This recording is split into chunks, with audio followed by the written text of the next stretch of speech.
A outra morte ocorrida no dia 2 de maio de 2024, em decorrência de deslizamento de terras, ocorreu na linha Quilombo. Quem sobreviveu àquela noite trágica comenta. A madrugada do dia 2 de maio não foi trágica só para os moradores da linha Pedras Brancas. 15 pessoas na linha Quilombo, localizada também na área rural de Gramado, viveram um verdadeiro pesadelo por volta da 1 da manhã. O grande volume de chuva causou uma avalanche de terra naquela noite e destruiu 4 casas na localidade. A confeiteira Aline Bandeira, o marido, o filho, a irmã, os pais e familiares conseguiram se salvar em meio ao deslizamento. Na madrugada a gente acordou com gritos e buzina tudo ao mesmo tempo. Então eu já levantei no primeiro momento, assim, eu pensei: "Se acidentaram", porque como é numa curva, então eu já peguei o celular, porque começou a piscar a luz. Assim, chegou a vir na minha cabeça que alguém tinha batido no poste, né, mas isso é muito longe, da minha casa até a estrada é uns 250 metros. E eu já levantei correndo com a lanterna, mas como tinha um barulho estranho, eu juntei meu filho para ir junto. E falei pro meu marido: "Vamos". E só botei um pano, assim, por cima e saí. Só que quando eu saí na rua, estava chovendo, assim, de longe, eu enxerguei não, eu escutei minha irmã gritando. Eu escutava que ela gritava: "Socorro, socorro". E ela com uma lanterna. E eu disse para o meu marido: "Pega o carro, pega o carro". E ele pegou o carro para chegar mais rápido até ela. E nisso eu já fui batendo na casa da minha tia. Só que no que ele foi, eu bati na casa da minha tia também saiu correndo, eu dizia: a Anne", porque eu não entendi o que ela dizia. Ele voltou e ele disse assim para mim: "Tá caindo tudo, corre". E eu agarrada com meu filho, só que eu não tu não consegue imaginar, tá caindo o quê? A árvore, o que que é que tá caindo, mas o barulho era muito forte.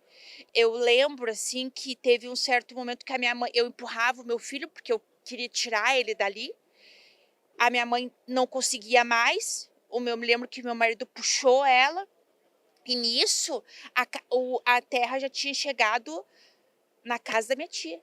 Já tinha dado aquele estrondo, já estava comendo a casa dela, então estava mais perto da gente. Nós não sabia a velocidade, nós não sabia, a gente foi ver que era uma altura de mais de 1 metro para cima depois. Quando a gente chegou na estrada, assim, tudo de pé no chão, com a roupa que tava, sem roupa, a gente deu aquele clarão e a gente viu que tinha descido tudo. A gente desceu tudo e não tinha mais casa. Não tinha mais casa da minha irmã, não tinha casa que meu irmão morava, não tinha mais nada. Aí o pai e a mãe começaram a passar mal, cair meus filhos. E eu dizia: "Calma, calma". Eu escutei a voz dela, mas na minha cabeça, assim, eu escutei a voz dela nos chamando e caiu, levou ela. E nisso os vizinhos de mais adiante tinham resgatado ela já. Ela estava em estado de choque, assim, dentro de um carro com os 2 pequenos, porque ela tinha deixado o meu sobrinho de 13 anos para trás. Ele tinha ficado no meio dos escombros. Aí o meu pai foi lá e disse: "Não, se é para morrer, vão morrer os 2 juntos". E a gente tentou segurar o pai: "Pai, não vai, não dá para ir agora". E ele foi e conseguiu tirar o meu sobrinho. Mas o sogro dela ficou, que daí entrou, ninguém conseguia passar, eu ligava para a polícia, eles perguntavam onde que a gente estava, onde que a gente estava, e por onde eles tentavam passar, não conseguiam passar, porque tinha caído em outras partes também. E daí um policial conseguiu, não sei como, ele disse que tinha uma árvore e ele conseguiu passar por cima daquela árvore, porque não caiu só uma vez, ficou caindo aquilo. De vez em quando vinha uma onda e arrastava mais ainda, entendeu? O milagre só não foi completo porque Dona Noeli, considerada como membro da família, não sobreviveu à tragédia. Que a gente não conseguiu tirar, ela acabou morrendo, só foram resgatar no outro dia. A gente foi ser resgatado no outro dia de manhã, umas 8 horas da manhã, levado para o hospital. Ali do hospital, eu vim para a pousada do Verde, que é minha amiga, a dona da pousada do Verde, ela disse: "Aline, tô indo aí te buscar". Levou eu, meu marido, meu filho, meu tio e minha tia para a pousada do Verde. O pessoal da pousada do Rice, lá no pórtico, acolheu o meu irmão, a minha cunhada, minha irmã, os filhos dela e meu pai e minha mãe. Então a gente ficou acolhido nessas 2 pousadas de amigo. E o pessoal começou a fazer campanha para nos ajudar, porque a gente não tinha não tinha meia, não tinha nada, a gente saiu do jeito que a gente estava. A Aline é irmã de Annelise, que também relatou o terror dessa noite em maio do ano passado. Hoje as duas vivem em casas de aluguel. Eu já me mudei 2 vezes nesse 1 ano, né. Eu pago aluguel, moro ali na várzea.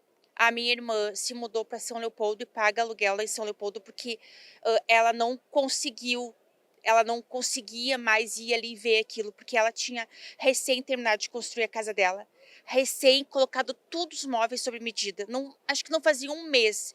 Então ela não conseguiu ficar ali. Ela tentou ficar um tempo, aqui na volta, e daí a gente vai lá por causa do pai e da mãe, mas ela não conseguia mais ver aquilo. Ela disse: "Eu tô ficando doente, eu tô ficando louca". E essa sensação que a gente tem, que a gente tá ficando louca. Então ela se mudou para São Leopoldo, tá pagando aluguel em São Leopoldo. Aquela terra era de vocês, a casa era de vocês? A casa era minha, o sítio é do meu tio. Todos a parte do sítio é do meu tio, que também perdeu a casa. A minha irmã tinha comprado do outro lado da rua. Teus pais estão morando lá? Eles estão morando lá porque a casa deles era bem para os fundos, chega a ser nas costas do sítio. O sítio ele faz uma curva na estrada. Então, lá onde eles estão, eles até nessa visita que foram nos falaram, como eles estão nas costas do sítio, não tem risco. Eles falaram. Agora, aonde exatamente no lugar que nós estávamos, eles não dão garantia. Eles usaram até uma frase assim, que a garantia é a mesma de antes. Nenhuma. O terror que a família viveu naquela madrugada não causou apenas perdas materiais. Assim como Fernando Branchini, da linha Pedras Brancas, Aline conta que mesmo após um ano, as cenas da tragédia continuam vivas. Essa parte eu digo assim que é a parte que as pessoas não veem. As pessoas veem assim, eles foram ajudado, as pessoas, a gente conseguiu móveis, roupa, tudo, e a gente é muito grato por essas pessoas, porque as pessoas, o que chegou até nós, as pessoas que me ajudaram, as pessoas que ajudaram a minha irmã, só nos deram coisa boa. Eles fizeram questão de falar: "Eu quero te dar o melhor". Eu, fui beneficiada tanto na minha casa quanto no meu ateliê, que eu perdi minhas coisas. Então, me deram forno novo, me deram geladeira nova e as pessoas me diziam: "Aline, a gente quer te dar o melhor". Então, a gente foi muito abençoado e isso é uma coisa que acalma o coração da gente. Mas o que que acontece? Tem a parte psicológica. Eu e a minha irmã, a gente está fazendo tratamento e acompanhamento para transtorno pós-traumático. E isso é uma coisa, eu não tenho nem explicação, a gente não consegue nem explicar para as pessoas assim, o que que passa na cabeça da gente. Porque se a gente for explicar para uma pessoa, é automático das pessoas virem falar assim para nós: "Ah, mas vocês estão vivo". Sim, a gente está vivo, mas a que custo? Alguém sabe o que a gente passou aquela noite? Como que se faz para tirar isso da nossa cabeça? É com medicação, é com tratamento psicológico e mesmo assim é muito. Ontem foi um dia para mim muito difícil. Ontem, hoje, e a gente não pode toda vez que vê uma pessoa desabafar. Não tem como. É um monstro que tem dentro da cabeça, é um bicho que tem dentro da gente. Eu sou uma que eu me deito, vem grito na minha cabeça. Pra mim dormir só medicada. Aí o que que acontece? Quando chove, eu penso assim: eu não vou tomar o remédio, porque eu tenho que estar preparada, porque vai cair. Não adianta uma pessoa vir falar pra mim: "Ai, não vai cair", né. Claro, a gente vai tentando, a doutora explica pra gente controlar, mas não é fácil. Quando a gente vai dormir, esses dias é mesmo, choveu e eu disse assim: "Deixa o carro na porta", eu já fico pensando nas estratégias. Deixa o carro na porta, todo mundo de roupa e a porta aberta. Porque aquela noite a gente não teve oportunidade, ninguém nos avisou. Se avisasse, a gente pegava e saía. A tristeza, a angústia, a dor que a gente tem no coração é do jeito que a gente teve que sair.